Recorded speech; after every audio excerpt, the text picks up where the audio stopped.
नमस्कार दोस्तों, यह कहानी पंजाब में स्थित अमृतसर की है, जिसमें एक बहुत ही गरीब लड़का रहता था जिसका नाम राजू था। वह पढ़ाई में बहुत ही होशियार था और माता पिता का यही आखिरी उम्मीद था। उस परिवार को 2 वक्त का सही से भोजन भी नसीब नहीं होता था।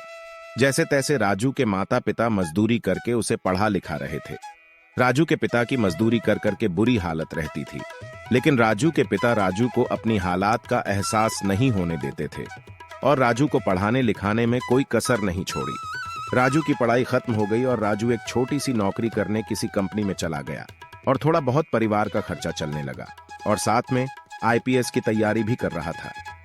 राजू कभी फालतू समय बर्बाद नहीं करता और जब भी समय मिलता पढ़ाई करने लग जाता। ऐसे ही समय गुजरता गया। राजू अब तो इतना बिजी रहने लगा कि वह खाना पीना भी भूल जाता था और काफी कमजोर भी। राजू के माता पिता को यह बात पता चली कि राजू काफी कमजोर हो गया है। उन्होंने उसे वहां से बुला लिया और घर पर ही पढ़ाई करने को कहा। राजू काफी मेहनत करने के बावजूद 3 बार फेल हुआ, लेकिन राजू के माता पिता ने उसे इतना गरीब होने के बावजूद भी पढ़ाना नहीं छोड़ा। उसे आईपीएस की कोचिंग ज्वाइन करवाई और केवल पढ़ाई करने को कहा।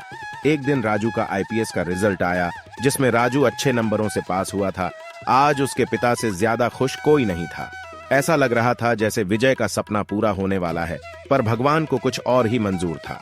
राजू का 3 दिन बाद एक इंटरव्यू था और सुबह से उसके पापा की तबीयत खराब थी। राजू के पापा उसकी माँ से बार बार कह रहे थे कि राजू को मत बताना, और उस दिन देर रात उनकी मौत हो गई। बेचारी एक माँ जिसकी गोद में उसका पति गुजर गया और वह अपने दुख दर्द को भूल करके अपने बेटे की जिंदगी के बारे में सोच रही थी। राजू की मां ने अपने आसपास के पड़ोसियों तक को एहसास नहीं होने दिया कि उसका पति खत्म हो गया है। पूरी रात ऐसे रोई की आवाज भी न निकले और सुबह जब राजू इंटरव्यू के लिए जा रहा था तो उसने सोचा कि एक बार माता पिता को फोन करके बता दूं कि मैं जा रहा हूं, और उसने आशीर्वाद लेने के लिए फोन लगाया। राजू की मां ने पूरी हिम्मत लगा दी अपना सच छुपाने के लिए और राजू को आशीर्वाद दिया। और जब राजू ने पापा से बात करने को कहा तो मां बोली, पापा अब तुमसे बात नहीं करेंगे, वह आईपीएस से बात करेंगे। इतनी बात करके मां ने फोन रख दिया। राजू का जब इंटरव्यू खत्म हुआ तभी किसी ने बताया कि इसके पिता की मृत्यु हो चुकी है। यह सुनकर जैसे दुखों का पहाड़ टूट गया हो, राजू वहीं बेहोश हो गया। कुछ देर बाद उसे होश आया और पागल की तरह रोता बिलखता घर पहुंचकर पिता के पैरों में गिर गया और जोर जोर से रोने लगा और कहने लगा, पापा उठो, देखो मैं आईपीएस बन गया हूं।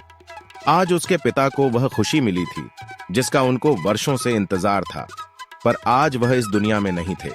भगवान राजू के पिता की जिंदगी में सुख लिखना ही भूल गए थे। राजू के पिता को भले ही जिंदगी में कुछ हासिल न हुआ हो, पर वह अपने लड़के को इस काबिल बना गए कि वह अपनी 7 पुश्तों को बैठे बैठे खिला सके। राजू की मां ने जो उस रात किया, जिसको करने का जज्बा बहुत कम लोगों में होता है। जब राजू आईपीएस बनकर घर आया तब मां ने राजू से कहा, बेटा तुम आज इतने बड़े बन गए हो कि हजारों गरीबों का भला कर सकते हो। जय हिंद, जय भारत। चैनल को लाइक, कमेंट, सब्सक्राइब जरूर करें दोस्तों।